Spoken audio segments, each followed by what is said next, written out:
Assalamualaikum anak sholih dan sholihah kelas 4 Madrasah Ibtidaiyah Unggulan Sabilillah Lamongan. Bagaimana kabar kalian anak yang sholih dan sholihah Ustazah? Ustazah harap kalian selalu dalam keadaan yang sehat, keadaan yang selalu bersemangat dalam menerima pembelajaran. Meskipun kita melakukan pembelajaran online atau pembelajaran daring, pembelajaran jarak jauh, tak lupa Ustazah selalu mengingatkan, selalu patuhi protokol kesehatan dengan menerapkan 3M.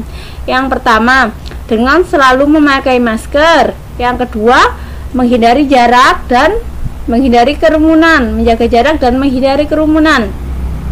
Dan yang ketiga, selalu mencuci tangan dengan air yang mengalir. Perkenalkanlah, nama Ustazah Dia Ayu Saraswati. Anak-anak sekalian yang Ustazah banggakan bisa memanggil dengan Ustazah Dia. Alamatnya ada di Jalan Trunojoyo nomor 9, Desa Sukodadi, Kecamatan Sukodadi, Kabupaten Lamongan. Sebelum berlanjut ke pembelajaran, marilah kita buka pembelajaran hari ini dengan bacaan basmalah terlebih dahulu. Bismillahirrahmanirrahim.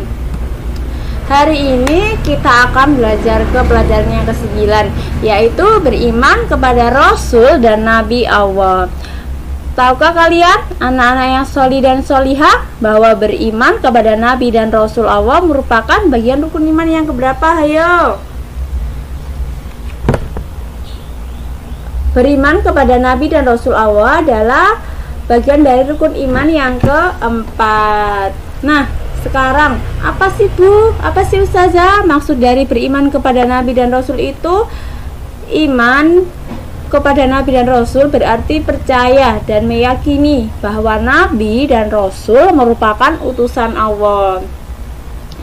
Percaya kepada Nabi dan Rasul termasuk rukun iman yang keempat setelah beriman kepada Allah, beriman kepada malaikat, dan beriman kepada kitab Allah. Sebagai muslim kita wajib mengimaninya dan merupakan suatu keharusan yang tidak bisa ditawar-tawar lagi anak-anak. Sekarang berlanjut perbedaan Nabi dan Rasul. Nabi adalah orang yang diberi wahyu oleh Allah untuk dirinya sendiri. Sedangkan Rasul adalah orang yang diberi wahyu untuk dirinya sendiri dan wajib disampaikan kepada umatnya. Rasul itu sudah pasti menjadi nabi, tetapi belum tentu setiap nabi itu menjadi rasul. Ini ya anak-anak yang perlu kalian ingat. Sekarang jumlah nabi dan rasul. Ada berapa sih Ustazah jumlah nabi dan rasul itu?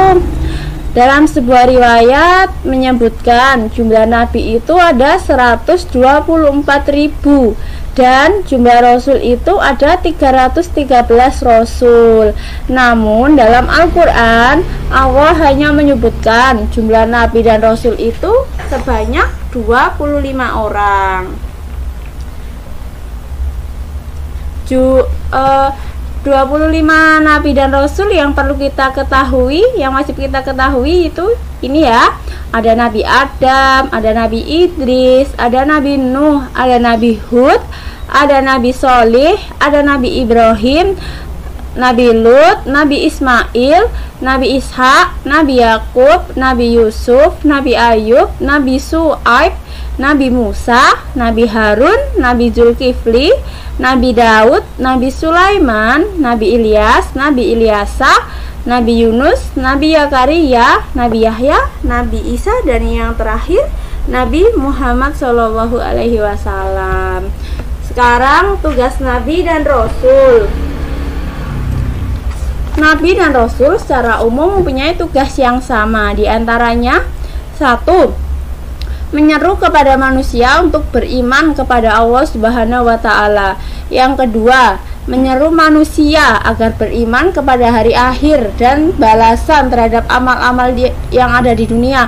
Orang yang beramal baik juga akan mendapat balasan yang baik ketika nanti di akhirat. Begitupun sebaliknya, orang yang selalu beramal buruk juga akan mendapatkan balasan yang buruk. Nauzubillahi min dzalik ya anak-anakku. Yang ketiga, membela risalah kebenaran. Yang kelima, membawa kabar gembira. Yang kelima, memberi peringatan.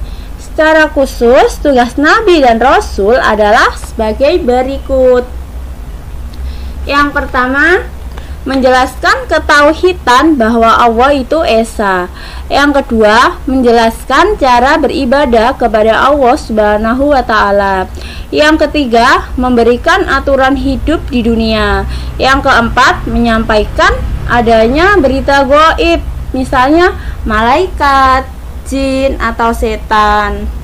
Yang kelima, menyampaikan kepada manusia agar selalu berbuat baik kepada Allah, kepada sesama manusia, dan kepada lingkungannya. Cukup sekian uraian materi kita hari ini. Dilanjut minggu depan lagi. Ustazah harap anak-anak selalu bersemangat dalam menerima pembelajaran. Sebelum mengakhiri pembelajaran, marilah kita baca hamdalah terlebih dahulu. Alhamdulillahirabbil alamin. Akhir kata, wassalamualaikum warahmatullahi wabarakatuh.